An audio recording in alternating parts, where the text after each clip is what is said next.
ঈশ্বরের আরাধনা ছাড়া তো গ্রহ প্রতিকার সম্ভব নয়, আপনি বারবারই বলেন। আদৌ কি সম্ভব?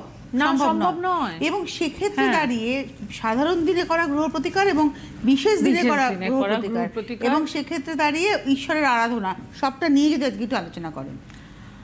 দেখুন, আমি আগের দিনে অক্ষয় তৃতীয়া নিয়ে বলছিলাম, আজকেও বলবো যে অক্ষয় তৃতীয়া কিন্তু শুধুমাত্র দোকানে দোকানে গিয়ে ধার শোধ করে মিষ্টির প্যাকেট আর ক্যালেন্ডার নিয়ে আসা নয়। কিন্তু এই দিনে করা প্রতিটা গ্রহ প্রতিকার, যারা এই দিনে গ্রহ প্রতিকার করাতে চান, গ্রহ প্রতিকার, গ্রহযোগের প্রতিকার, যে কোনো রকম এই ধরনের তন্ত্রক্রিয়া ভীষণ কিন্তু শুভ দিন।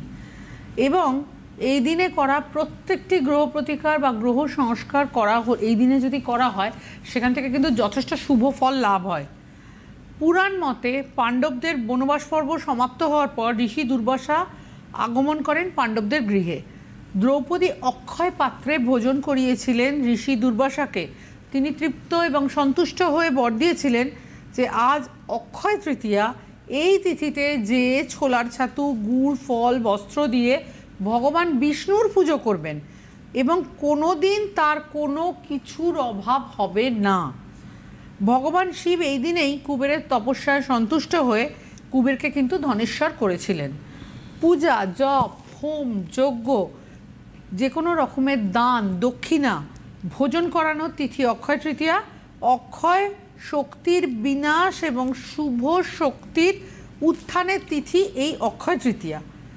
আর একটা কথা বলবো আমি, যেটা হচ্ছে সাধারণ দিনে করা যে কোনো শুভ কর্ম বা গ্রহ প্রতিকার আর বিশেষ তিথিতে করা শুভ কর্ম বা গ্রহ প্রতিকার অনেক বেশি ফলদায়ী হয়। সাধারণ দিন এবং বিশেষ দিন, এইটার মধ্যে কিন্তু পার্থক্য আছে এবং এটা যথেষ্ট ফলদায়ী হয়। শাওয়ারের জল এবং বৃষ্টির জলের মধ্যে যেরকম তফাৎ, এটা ঠিক সেই রকম। শীতের ঠান্ডা আর এসি ঘর দুটোর মধ্যে কিন্তু তফাৎ আছে। দুটোই ঠান্ডা করাচ্ছে, কিন্তু দুটোর মধ্যে তফাৎ আছে।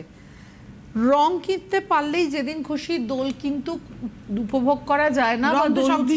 হ্যাঁ, রং সারা বছর পাওয়া যাচ্ছে, কিন্তু দোল উৎসব কিন্তু যে কোনো দিনে করা যায় না, এটা মনে রাখতে হবে। এবং বিবাহ, গৃহপ্রবেশ, অন্নপ্রাশন, যে কোনো রকম উপনয়ন, সব কিছুর জন্য কিন্তু আমরা খুঁজি একটা আদর্শ তিথি। এই তিথিটা কিন্তু ভীষণ গুরুত্বপূর্ণ এবং যাবতীয় শুভ কর্ম কিন্তু ভালো তিথি দেখেই করা হয়। একদম।